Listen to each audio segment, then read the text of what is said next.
Welcome to Advisors on Growth, the show where we talk to trusted advisors behind growing companies about the problems leaders misdiagnose until they become expensive. Today, I'm joined by Mandi Waters, who works closely with industry leaders on AI system builds. I'm excited to talk about the patterns they see before companies get stuck. So, Mandy, tell us, how did you get into what you're doing now? Well, I didn't start in AI in HR or AI. I spent 14 years as a production electrician working concerts and tours. I had worked for so many bosses that I would consider creatively challenged. And so I decided to register with the state and start a business. And that's the only requirement that's needed to actually have a business and be a business Oh, owner. cool.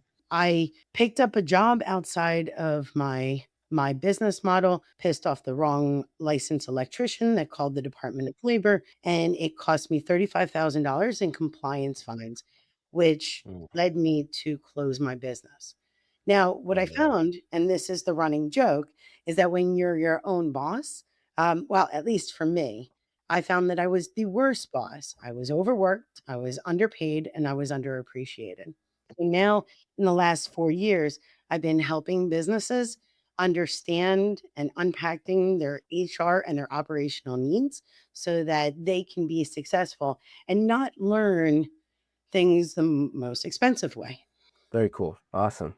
So when you say so they can, learn innovative operational tasks, inexpensive way, can you kind of elaborate? Oh, 100%. So Mhm. I spent 3 years working with businesses understanding compliance and HR. Right now, I am concentrating on operations.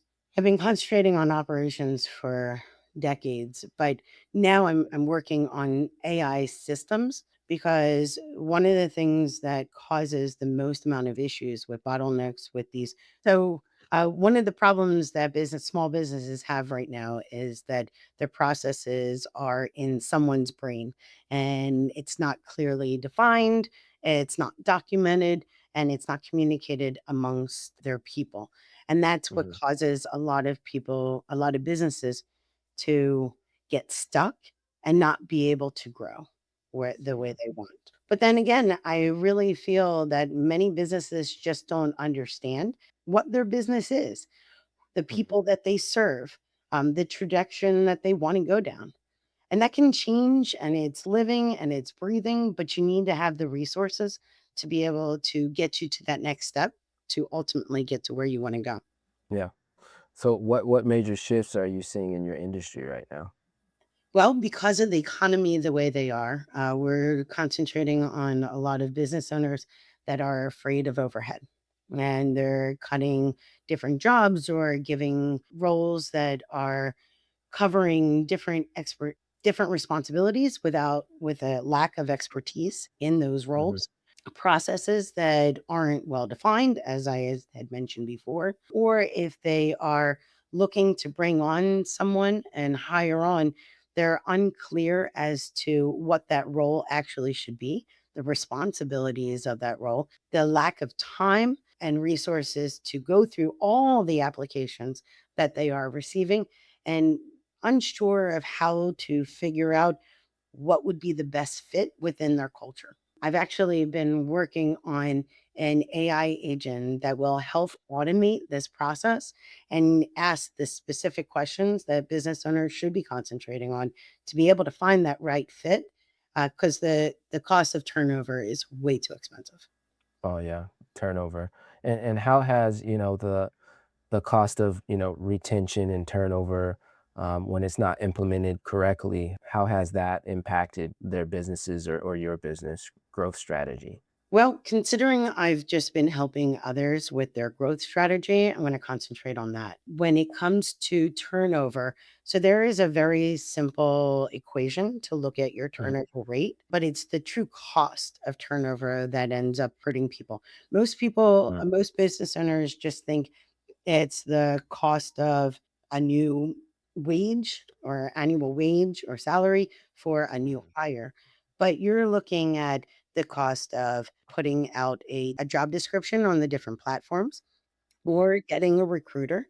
You're looking at the loss of productivity within your team because of the role that role is supposed to be covering certain things. It's the cost of bringing on a new employee and training them on what they are and who you are as a business so that they can really shine.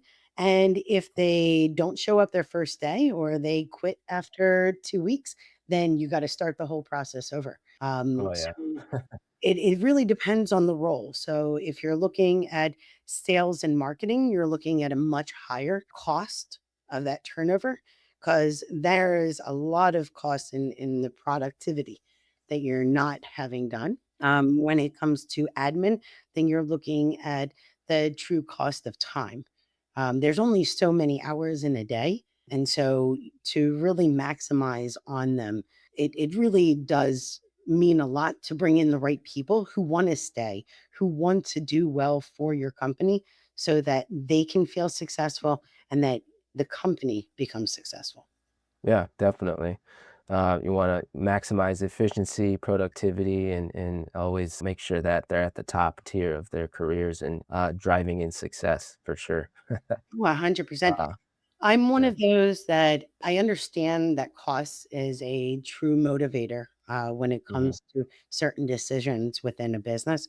But I really Hmm. do believe that the engagement of your people is what truly drives that success and the revenue that comes in. Hmm. So by taking care, by getting a true understanding of what your mission is, your vision is, what your culture means, that's how you're going to retain the people that you currently have. That's also how you're going to attract new candidates. And then by taking care of your people, you are taking care of your best salespeople because they're the ones that are going to be telling their friends, their family members, their PTA, other PTA members, their church members about what they do and what they believe in. And if it's just a job and they're just filling a seat, then they're going to be looking for something that's going to give them 50 cents, a dollar more an hour, better benefits, better situation for that time, and not really thinking of how to help the business that they're in, your business,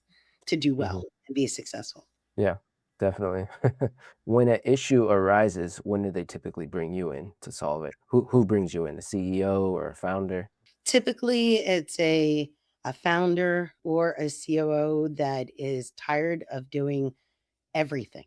Many business owners, if they're smart, they bring in a CEO to help with the operations. But then there's so many responsibilities on these two positions that it makes it Hmm. very difficult to expand, to grow, or to see different points of view.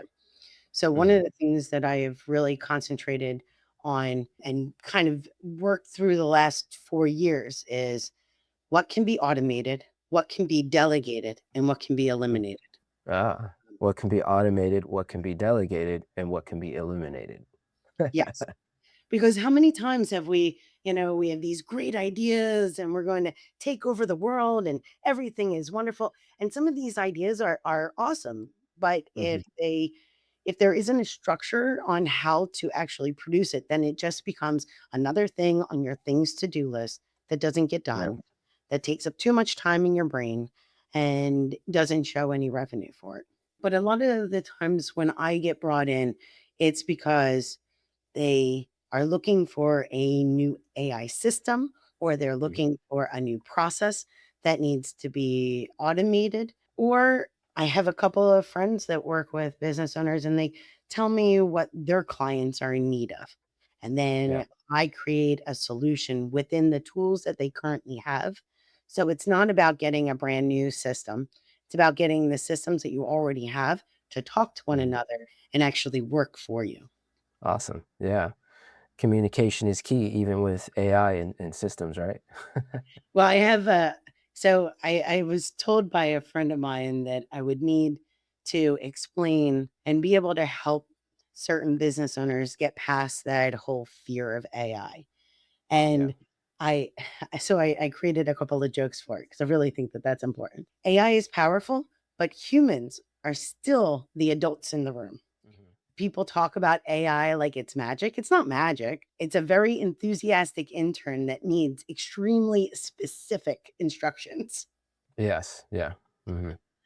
Um, Yeah, you gotta fine tune it and manipulate it in a way to where the prompts are accurate, and then there's, the learning language model, and sometimes it may hallucinate, and if it hallucinates, then it kinda drifts off into something, into wonderland, and then you gotta reprompt it again. well, the same can be said when the internet first came out. We had the same fears. It was all over the place. There were no safeguards. It could lead you down rabbit holes that it really shouldn't have done so. So it I really, remember I remember Y2K. yes. Remember that? Yeah. Y2K, everybody was scared, "Oh, no, the internet's gonna take over." Well, it wasn't even that. It was just simply that they couldn't figure out how the ones and zeros in a computer system could read Yeah, 2000, the year 2000, versus everything was based off of 1900. So yeah, it was just that one little thing that needed to be fixed. But we kind of we went all over the place and went crazy about it. When it comes to AI now and agents, it's about being very specific about what you need it to do and create safeguards and guardrails to be yeah. able to direct it into the what do you need it to be. So I'll just break down because I've been building this one agent for a friend of mine. It's kind of like a mini applicant tracking system, but it what it does is it helps a business owner get very clear on what their mission is, what their vision is, what their culture is, what their team organization layout is. Then it helps them to become clear about the role that they are looking to Mhm, hire, whether it's what would success look like in 30, 60, 90 days. Where are the trajectory as to what this position might go to or become later on? And then yeah, it will help to build a job description that will help find that right candidate that fits the responsibilities, fits the mhm, culture. And then it also gives interview questions. What are very specific interview questions for this specific role based off of your business profile that you say that you're looking for? What's most important is someone that fits the skills or fits the culture or fits the ability to grow and adapt. yeah, There's so many different ways to go about it. And then it helps with if you have Microsoft Suite, you have got OneNote, you've got SharePoint, you've got Word document, you've got Excel sheets. All of these things can actually talk to one another. yeah, Um, yeah. and so it's about making sure that it's very specific and aligned so that you're not doing double work. You're not trying to create a job description that sounds like it was written by overly caffeinated raccoons, which if if you put something very vague in AI, you might actually get. And then it helps with the communication and how to create those benchmarks. Yeah, definitely. Awesome. So what's working well for you right now, and, like, what's been frustrating? What's working for me right now is being able to uncover what the pain points of businesses actually are. So, Mhm, the more I have conversations with business owners, I'm learning more about what their frustrations are. And in doing so, then I can actually go onto systems that they're already paying for and be able to build something to help with that process to give them peace of mind. Essentially, my mission is simple. It's to help small businesses do more with less without adding mhm. complexity or extra platforms. Do more with less. Awesome. And that enhances their position, enhances their careers and productivity. And it gives the resources that their employees need to be successful. And if they're not overworked, your employees aren't overworked, then they won't burn out and they're more likely to stay and help you build. Yeah, definitely. So what would you want industry leaders, COOs that you've worked with in the past that or haven't worked with yet, what would you want them to know if they were to, hire you for your services? Look at your processes and make sure that they're clear.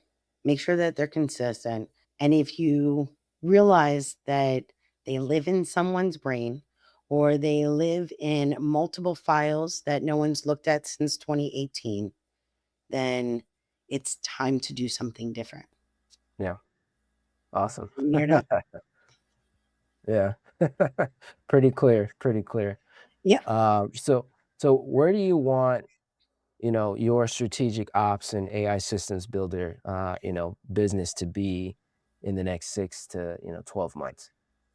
Well, that's the thing. Most business owners have already played around with some type of AI, whether it's Claude or Copilot or Gemini. All of these can be used free within a certain amount of time or certain amount of responses that you can get. Yeah. But it's about being able to utilize those platforms to do what you absolutely need them to do without spending more time to do it.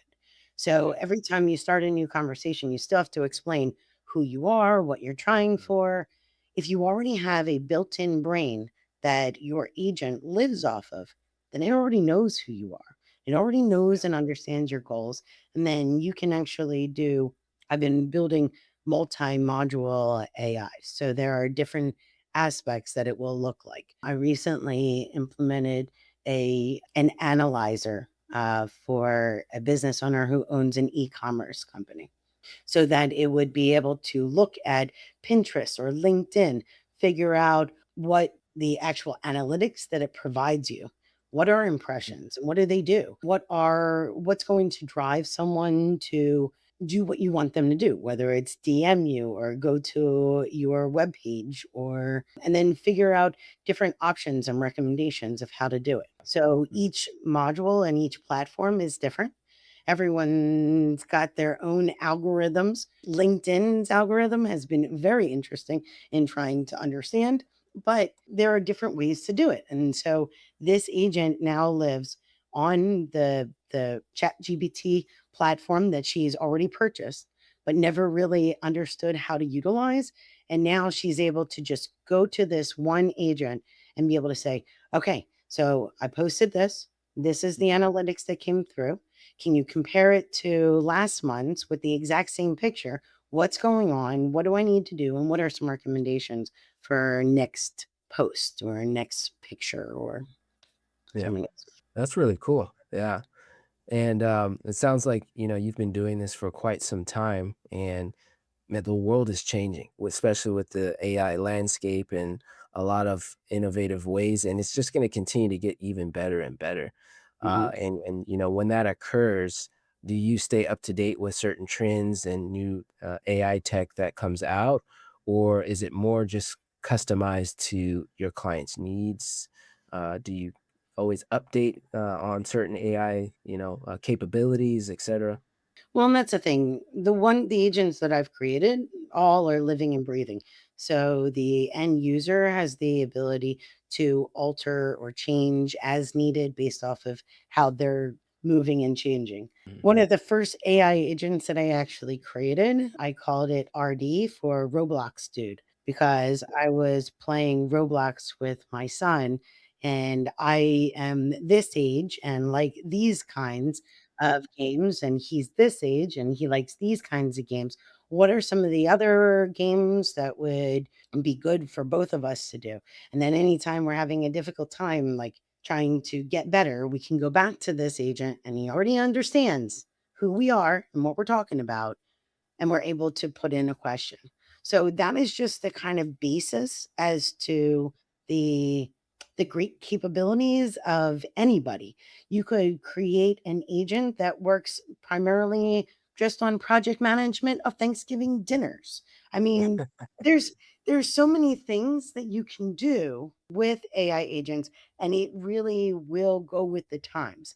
Now, for bigger companies, they need more developers because they're going to be Mhm. working on the actual system that needs to grow and adapt with all these different departments and all these different users. But for small businesses, simple AI agents and how to create them, how to prompt them to do what you need them to do, that is the future. And that is going to help every industry and that's going to help every department if done properly. Yeah. Definitely. Awesome.